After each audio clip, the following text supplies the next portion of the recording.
I'm here to talk today about a project that we've had for the last 3 years working with municipalities in eastern Maine to look at how productive their flats are, what they can do for conservation to enhance their clam populations through seeding of hatchery seed, as well as finding areas that are naturally recruiting better than others and focusing on them. This is all made possible thanks to Andrea and the Broadreach Fund, so I really appreciate the funding to make this happen. So in the last 3 years, we've been able to put out a variety of different units, some little plant pots with live hatchery clams in them and predator exclusion, as well as large netted plots stocked with hatchery seed. And we're really getting information about what is the potential growth at each location, what does mortality look like, and how many wild clams are actually seeding into these areas. We started out with 6 towns the first year in 2017. That decreased to 5 towns in 2018, and we only had 3 towns participate in 2019. Variety of reasons there, everything from clam committee politics to poor results that were discouraging, and a big problem is getting harvesters to come out and participate, because it is pretty labor intensive to put in these netted plots. So for this year, we deployed plant pots in 2 sites in one town and 5 sites in another, and a small brushing study in one town, and some netted plots in another. So we've got a variety of different things going on. Why we're doing this is because we wish all of our diggers were going out and seeing this picture right here, that they were able to harvest as much as they possibly wanted to, and there were no problems. But we live in a changing world. Our water temperature is increasing. Our winters, as you can see this winter, very mild. Green crabs are going to love that. And they're going to be out there preying on our clams even more intensely. So there's really a lot of need to figure out how to solve this problem, or at least combat it. I'm going to talk a little bit about data today from 2 towns, Millbridge and the unorganized territories of Edmonds and Trescott. In Millbridge, we had 2 sites with plant pots, the yellow with the star, in Turner Cove and Flat Bay, and 2 brushing study sites, which Brian's going to hit on in his talk. In Edmonds and Trescott, we had 5 sites of plant pots, all in Cobb's Cook Bay, and 2 sites with netted plots that were very close to one another. For plant pots, this is really simple. Any town could go do this. These act as sentinels of growth, survivorship, and recruitment of wild clams. These are just little 6-inch plant pots, like you buy basil plant in, or mums. And all we're doing is going to the flat, filling them with ambient sediment, putting in 12 live hatchery clams, covering them up with a piece of extruded mesh that's very similar to what we scale up to for the clam netting, and sinking them in the mud. This takes place in April or May, before the growing season really starts. Walk away, come back in October or November, pull them out, take them back to the lab, and we're very fortunate at Down East Institute to have a very nice sitting shed that's brand new. It's luxurious. And we get rid of all the sediment, and we're left with the story of what happened. We can tell the difference between the wild clams and the hatchery clams, because the hatchery clams leave a defined hatchery mark, which was exactly the size that clam was when it went into the mud. And we're able to get survivorship and growth data from this, as well as look at how many wild babies there are. And then we're able to produce a graphic like this, thanks to Brian's statistical wizardry, and compare sites.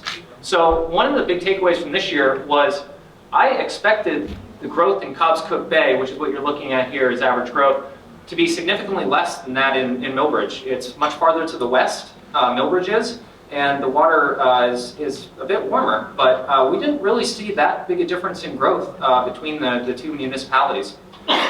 Where this information is good for making management decisions is looking at, okay, we're thinking about deploying seed at a site next year. Where is the best growth? Okay, so in Millbridge, Turner Cove's looking really good. In Edmonds and Trescott, Burnt Cove, Hollowells, both look pretty good. Then we go on to survivorship. No matter how fast they grow, you can't sell a dead clam. So survivorship is incredibly important when looking at making a decision on where to plant your seed.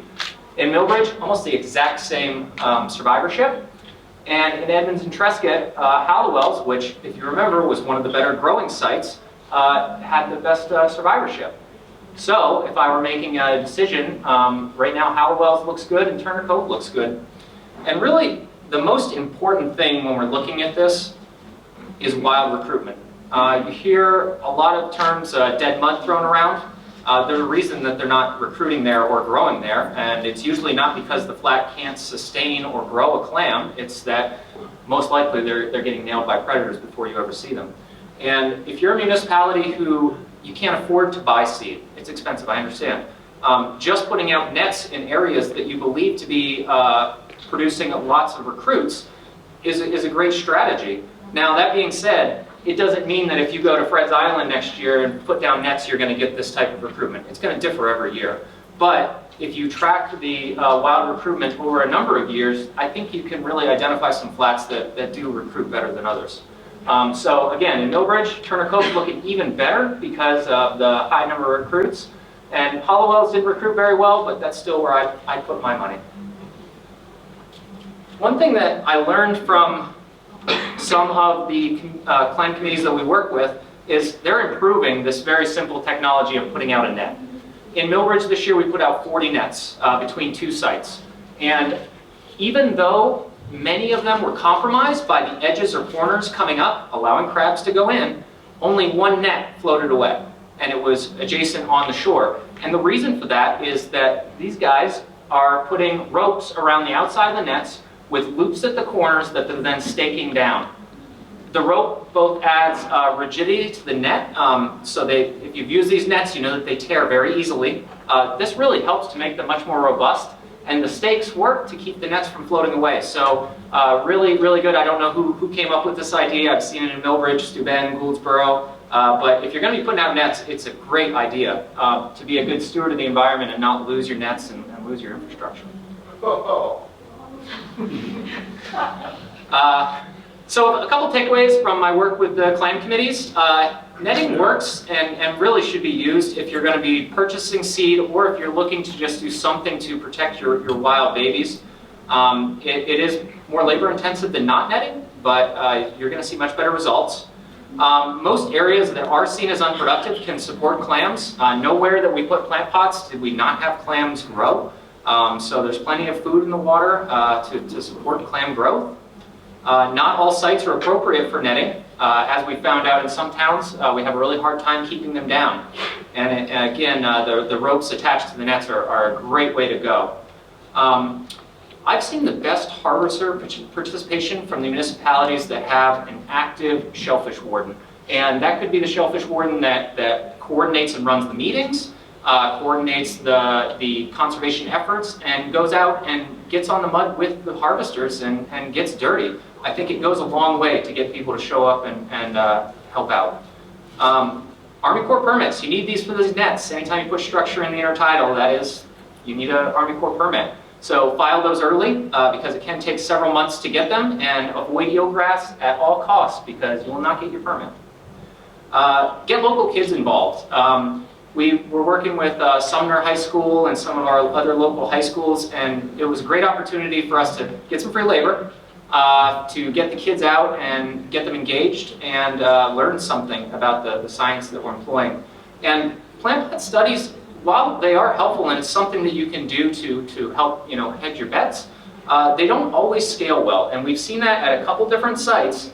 If you trap crabs in the net with the clams, they're going to have a wonderful summer. And you're going to end up with very few crabs. So while I do think the plant pots are very helpful, it's not a silver bullet. The nettings don't always work.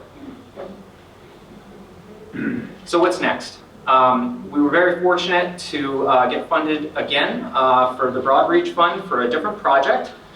This year we'll be partnering with Schoodic Institute, local high schools, clam committees, harvesters to grow their own seed.